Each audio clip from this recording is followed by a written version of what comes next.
ఇది కేవలం సమాచారంగా మాత్రమే భావించండి. వైద్య నిపుణులను సంప్రదించండి. భార్యాభర్తల మధ్య కూడా లైంగిక సంపర్కం ఉన్నప్పటికీ కూడా భర్తకి ఉండి లేదు ఒకళ్ళకుండి రెండో వాళ్ళకి కొంతకాలం పాటు రాకపోవడం అన్నది దాని కారణం ఏంటంటే హెచ్ఐవి అనేటువంటిది మనుషులు చేరడానికి హెచ్ఐవి భయానకమైందా, ఒక్కసారిగా అమాంతం ప్రపంచాన్ని కబళించిన కరోనా భయానకమైంది. హెచ్ఐవి అనేటువంటిది ఖచ్చితంగా లాంగెస్ట్ లాంగివిటీ ఎంత చూసారు సార్ మీరు? హెచ్ఐవి సోకిన తర్వాత ఎంతకాలం పాటు వాళ్ళు బ్రతికి?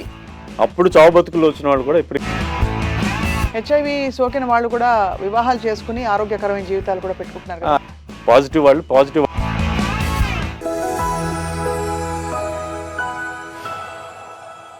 అలాగే సార్ భార్యాభర్తల మధ్య కూడా లైంగిక సంపర్కం ఉన్నప్పటికీ కూడా భర్తకి ఉండి లేదు ఒకళ్ళకుండి రెండో వాళ్ళకి కొంతకాలం పాటు రాకపోవడం అన్నది దాని కారణం ఏంటంటే ప్రతిసారి ప్రతి లైంగిక సంపర్కానికి హెచ్ఐవి సోకుతుంది అని అనుకోక్కర్లేదు మనం, అంతేనా? అవునండి, దాదాపు ఒక 2000 ఏదో చెప్పారు. ఓకే 1000 సార్లలో ఒక 3-4 సార్లు అనుకుంటాం.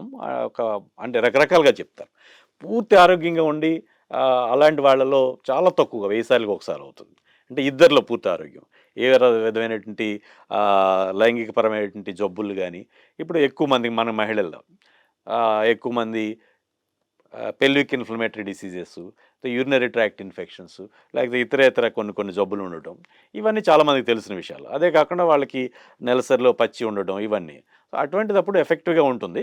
అండ్ మిగతా సందర్భాల్లో చాలా వరకు హెచ్ఐవి వ్యాపించేటువంటి సందర్భం అంటే తక్కువ సార్లు జరుగుతుంది. అంటే ఏమిటి, బాడీ అసలు రిసీవ్ చేసుకోదా వైరస్ని, అంతేనా? లేదు ఆ viral load transmit అవ్వదంటారా?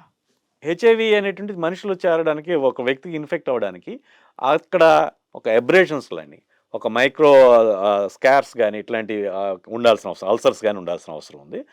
Intact skin మీద కానీ ఇంటాక్ట్ మ్యూకోసా మీద కానీ బ్లడ్ పడినప్పుడు కూడా హెచ్ఐవి వచ్చేటువంటి అవకాశం లేదు. ఎప్పుడైతే ఇప్పుడు లైంగిక ఉధృతి ఎక్కువగా ఉందో అప్పుడు కంటికి కనిపించినటువంటి చిన్న చిన్న పగుళ్ళు లేదా అల్సర్స్ ఏర్పడేటువంటి అవకాశం ఉంది. ఆ అల్సర్ ద్వారా ఏదైతే ఇనాక్యులం ఉంటుందో ఈ సెమెన్ నుంచి ఆ వైరస్ ఇట్లా వెళ్ళే అవకాశం ఉంటుంది తప్ప నేరుగా వెళ్ళేటువంటి సహజంగా సింపుల్గా ఉండేటువంటి లైంగిక చర్యలో ఈ హెచ్ఐవి వ్యాప్తి చెందేటువంటి అవకాశం చాలా తక్కువగా ఉంటుంది. చాలా తక్కువగా ఉంటుంది. But all said and done ప్రతిసారి చాలా జాగ్రత్త పడమని, ఒక సమయంలో కంచాలు గ్లాసులు పక్కన కూర్చోవడానికి కూడా భయపడే, అంటే అప్పుడు అవగాహన లేని సమయంలో. ఇప్పుడు మీరు చెప్తున్నది చాలా భిన్నంగా ఉంది. అంటే ఎక్కడో అక్కడ చిన్న లీజన్సో చిన్న విధమైన రక్తం అంటే బాడీ స్కిన్ టేర్ అయితే తప్ప ఇలా వచ్చే అవకాశాలు చాలా తక్కువ అంటున్నారు. ఏదేమైనా సార్ వచ్చాక ప్రతి వాళ్ళు ఎయిడ్స్ బారిన పడతారా? ఎందుకంటే 30 సంవత్సరాలుగా హెచ్ఐవితో జీవిస్తున్న వాళ్ళ కథలు మనం వింటూ ఉంటాం. అంటే కరెక్ట్ ఆరోగ్యంతో, బహుశా కొంత ఏఆర్వి తోటి.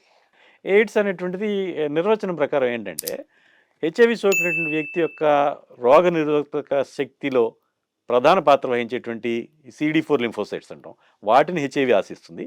అవి దీర్ఘకాలంలో మామూలు పరిస్థితుల్లో 500 నుంచి 1500 సంఖ్య ఉంటుంది మిల్లీలీటర్కి. అట్లా కాకుండా దీర్ఘకాలంలో అది తగ్గుతూ ఉంటే ఒక 200, 300 అట్లా వచ్చినప్పుడు ఈ మనిషి ఎవరైతే హెచ్ఐవి గురైనటువంటి ఈ వ్యక్తి ఉన్నాడో ఆ వ్యక్తి తీవ్రమైనటువంటి ఒక ప్రాణాంతకమైనటువంటి జబ్బు బారిన పడితే, ఒక ట్యూబర్క్లోసిస్, ఒక క్షయవ్యాధి కానివ్వండి, ఒక తీవ్రమైన న్యూమోనియా కానివ్వండి, ఒక మెదడు వాపు కానివ్వండి, లేకపోతే పేగు వాపులు కానివ్వండి, ఇతరమైనటువంటి వీటిని ఏమంటామంటే ఆపర్చునిస్టిక్ ఇన్ఫెక్షన్స్ అంటాం. సాధారణంగా రోగనిరోధక శక్తి సాధారణ స్థాయిలో ఉన్నప్పుడు, మా ఆప్టిమం లెవెల్లో ఉన్నప్పుడు రాని జబ్బులు ఇవి. సో వీళ్ళలో ఇటువంటి జబ్బు సోకినప్పుడు దాన్ని ఎయిడ్స్గా మనం పరిగణిస్తామండి. ఇప్పుడు ఏంటంటే చాలా ముందుగానే మనం గుర్తించడం మూలంగా ఏదైతే ఇమ్యూన్ స్టేటస్ని మెయింటైన్ చేయగలుగుతాం, వైరల్ లోడ్ని తగ్గించగలుగుతున్నాం, CD4 కౌంట్ని పెంచగలుగుతున్నాం. దాని మూలంగా వాళ్ళలో రోగనిరోధక శక్తి దాదాపు సమానంగా ఉంటుంది, ఇతరులతో ఆరోగ్యంతో సమానంగా ఉంటుంది. ఇటువంటి పరిస్థితుల్లో ఎయిడ్స్కి సంబంధించినటువంటి ఎయిడ్స్ డెఫినేషన్లో చెప్పుకున్నటువంటి ఈ జబ్బులు ఏవైతే ఉన్నాయో, ఈ అవకాశ వ్యాధులు, ఆపర్చునిస్టిక్ ఇన్ఫెక్షన్స్ ఏవైతే ఉన్నాయో అవి వాటి గురి కావడం లేదు. కాబట్టి గతంలోతో పోలిస్తే ఇప్పుడు ఎయిడ్స్ దశకి వెళ్ళే వాళ్ళ సంఖ్య చాలా చాలా తగ్గిపోయింది. సార్ ఒక వైద్యుడిగా మీకు ఒక చాలా విచిత్ర ప్రశ్న ఏంటంటే, హెచ్ఐవి భయానకమైందా, ఒక్కసారిగా అమాంతం ప్రపంచాన్ని కబళించిన కరోనా భయానకమైంది? ఖచ్చితంగా హెచ్ఐవి భయానకమైంది. కరోనా అనేటువంటిది లేదా కోవిడ్ అనేటువంటిది అది తరుణ వ్యాధి, అక్యూట్ డిసీజ్. చాలా జబ్బులు ఇన్ఫెక్షస్ డిసీజెస్, అక్యూట్ డిసీజెస్ అవి కొన్ని వారాల్లోనో రోజుల్లోనో మహా అయితే నెలల్లోనో తగ్గిపోతాయి. కానీ హెచ్ఐవి అనేటువంటి జీవితకాలపు జబ్బు.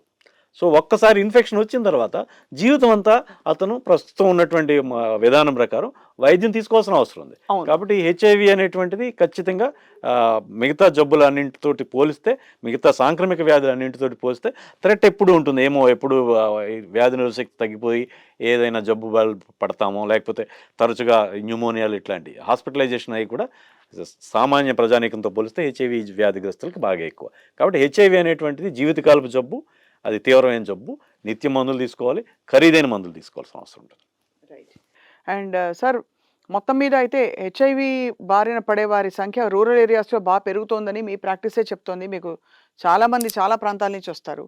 ఎక్కువగా ఏమిటి సార్, వాట్ ఈస్ ద, అంటే అవగాహన లేకపోవడమా కారణం, లేక ఆ సమయంలో ప్రొటెక్టెడ్ సెక్స్ అని ఏదైతే చాలా రోజులు ఒక క్యాంపెయిన్స్ జరిగాయి, అది లేకపోవడమా? ఇప్పుడు హెచ్ఐవి ల్యాండ్స్కేప్ అనేటువంటిది చాలా మారిందండి. ఎపిడెమాలజీ అనేటువంటిది చాలా మారింది. గతంలో మనం చెప్పుకునేవాళ్ళం ఎక్కువగా ఇది గ్రామీణ ప్రాంతాలు, చదువు తక్కువ ఉన్నవాళ్ళు, లేకపోతే పేదలు, అన్ని ఇన్ఫెక్షన్స్ డిసీజెస్ కూడా ఎక్కువగా పేదల్ని ఎక్కువగా ఎఫెక్ట్ చేస్తూ ఉంటాయి. అయితే ఇటీవల కాలంలో చదువుకున్న వాళ్ళు, ఉద్యోగస్తులు, మిడిల్ క్లాస్ వాళ్ళు కూడా ఈ జబ్బుకు గురవుతున్నారు. దీనికి ప్రధానమైన కారణం ఏంటంటే, ఒకటి లైంగికపరమైనటువంటి పెర్మిసిబిలిటీ, ఒక రకమైనటువంటి సడలింపు ధోరణి మన సమాజంలో వచ్చింది లైంగిక విషయాల పట్ల. అట్లానే అడ్వెంచర్ చేసేటువంటి ఆలోచనలు పెరిగినాయి. తర్వాత ఎక్కువగా రకరకాల ఫిల్మ్స్ అవి అందుబాటులో ఉన్న చూసి అసహజమైనటువంటి విషయాల పట్ల చూడడం, దాంట్లో వీళ్ళు స్కిన్ అది టేర్ అవ్వడం, లేకపోతే ఇట్లా గాయం అవడం మూలంగా హెచ్ఐవి ట్రాన్స్మిషన్ పెరుగుతుంది. ఇంకొకటి ప్రధానమైన విషయం ఏంటంటే లిక్కర్ తీసుకుని ఈ లైంగిక చర్యలో పాల్గొన్నప్పుడు ఒక రకమైనటువంటి ఫాల్స్, మేము అన్నింటికీ అతీతులం, పులిరాజా అనేటువంటి భావన, నాకు జబ్బు రాదు అనేటువంటి ఒక ఫీల్ తోటి కండోమ్ వాడకపోవడం, దీంతో ఈ ఎక్కువగా యువత, ప్రస్తుతం చదువుకున్న వాళ్ళు కూడా ఎక్కువ హెచ్ఐవికి గురవుతున్నటువంటి సందర్భాలు ఉన్నాయి. ఇప్పుడు సార్, ఈ పరిస్థితుల్లో మీరిచ్చే బెస్ట్ అడ్వైజ్ ఏమిటి? ఒకవేళ అనివార్యంగా హెచ్ఐవి సోకిన వ్యక్తులు ఉండొచ్చు, పిల్లలు కూడా, పసిపిల్లలు చాలామంది తల్లుల నుంచి రావడం, ఎంత మందులొచ్చి ప్రెగ్నెన్సీలో పిల్లకి రాకుండా ఉండే మందులు ఉన్నప్పటికీ కూడా వీళ్ళకి ఏమిటి సార్ పరిష్కారం ఏంటి? వాళ్ళకి ఏ విధంగా అంటే నివారణ విధానాలు చెప్పుకోవాలంటే, పొటెన్షియల్గా అవుట్ సైడ్ మ్యారిటల్ ఇష్యూ, ప్రతి ఎక్స్పోజర్ కూడా, ప్రతి సెక్షువల్ కాంటాక్ట్ కూడా potentially it may cause potential threat అనేటువంటిది భావన తీసుకోవాలి. హెచ్ఐవి ప్రతి దాంట్లో వస్తుంది అనేటువంటి ప్రతి లైంగిక చర్యలోనూ తప్పనిసరిగా కాండోమ్ వాడాలి. అది కాండోమ్ వాడకుండా కూడా చక్కగా నేర్చుకోవాల్సిన అవసరం ఉంది. ఇవాళ రేపట్లో వీడియోలు యూట్యూబ్లో బోల్డని ఉంటాయి. సో చాలామంది చేసే తప్పు ఏంటంటే, నా దగ్గరికి వచ్చిన వాళ్ళు పోస్ట్ ఎక్స్పోజర్ ప్రొఫైలాక్సిస్కి, సార్ నేను ఏదో రాత్రో లేకపోతే మొన్న రాత్రో ఎక్కడికో వెళ్ళాను, నేను కాండోమ్ చిరిగిపోయింది, సో నాకు భయం వేస్తుంది అని చెప్పేసి వస్తుంటారు. కాండోమ్ చిరిగిపోవడం, it is not design to tear, అది చిరిగిపోవడానికి అనేటువంటిది డిజైన్ చేయలేదు. దాని యొక్క టెన్సైల్ స్ట్రెంత్స్ ఇవన్నీ చూస్తే ఎక్కువ స్ట్రెంత్ క్వాలిటీ చెక్స్లో చాలా పర్ఫెక్ట్గా పనిచేస్తాయి. అది సరిగ్గా వాడకపోవడం వల్ల కాండోము పగిలిపోవడం, చిరిగిపోవడం జరుగుతుంది. కారణం ఏంటంటే, కాండోమ్ అనేటువంటి చాలామందికి తెలియక అది ఒక అరటిపండుకి ఏదో బుడగ తొడిగినట్టు తొడిగేస్తారు. చివరిలో ఇన్ఫ్లేట్ అయి ఉంటుంది. ఆ ఇన్ఫ్లేట్ అయి ఉన్నప్పుడు అది ఫ్రిక్షన్లో చిరిగిపోతుంది. అది కాండోమ్ అనేటువంటిది సరిగ్గా తొడగడం జరిగిన తర్వాత చర్మానికి పూర్తిగా అంటుకుపోయి ఉంటుంది. పురుషుని చర్మాంగానికి పూర్తిగా అంటుకుపోయి ఉంటుంది. ఇది కాండోమ్ తొడిగేటప్పుడు అన్రోల్ చేయాల్సిన అవసరం ఉంది. మామూలు సాక్స్ తొడుక్కున్నట్టుగా అన్రోల్ చేసుకుంటూ పోవాలి. దాని ముందు ఉండే బుడిప లాంటి దాన్ని డీఫ్లేట్ చేయాలి, దాన్ని నొక్కేయాలి. That is for collection of semen. So అట్లా చేసినప్పుడు పూర్తిగా అది అంటుకుపోయి ఉంటుంది. అట్లా కాకుండా ఏదో తొడుక్కుంటే డైరెక్ట్గా ప్యాంటు తొడుక్కున్నట్టుగా తొడుక్కున్నప్పుడు ఏమవుతుందంటే, ఆ చివర గాలి ఉండిపోయి ఇన్ఫ్లేషన్ అయిపోయి దానివల్ల అది ఒక బుడగలా ఉంటుంది. చివరికి వచ్చి అది బుడగలా ఉండడం అనేది చాలా ప్రమాదకరమైనది. అది ఖచ్చితంగా పగిలిపోతుంది, లేదా చిరిగిపోతుంది. సో అటువంటి ప్రమాదాన్ని నివారించుకోవాలంటే పూర్తిగా చర్మాన్ని అంటుకునేటట్టుగా ఉండాలి. కండం తొడిగిన తర్వాత కూడా దాన్ని ముందుగా ఆ చివరి నుండి బుడిపిని నొక్కేసి దాని యొక్క గాలిని పోయి నెమ్మదిగా అన్రోల్ చేయాల్సిన అవసరం ఉంది. అటువంటిప్పుడు మాత్రం ముందుకెళ్ళాలి. లేకపోతే ఇంకొక తర్వాత తీసేసి ఇంకొక కండోమ్ అయినా వాడాల్సినటువంటి అవసరం ఉంది.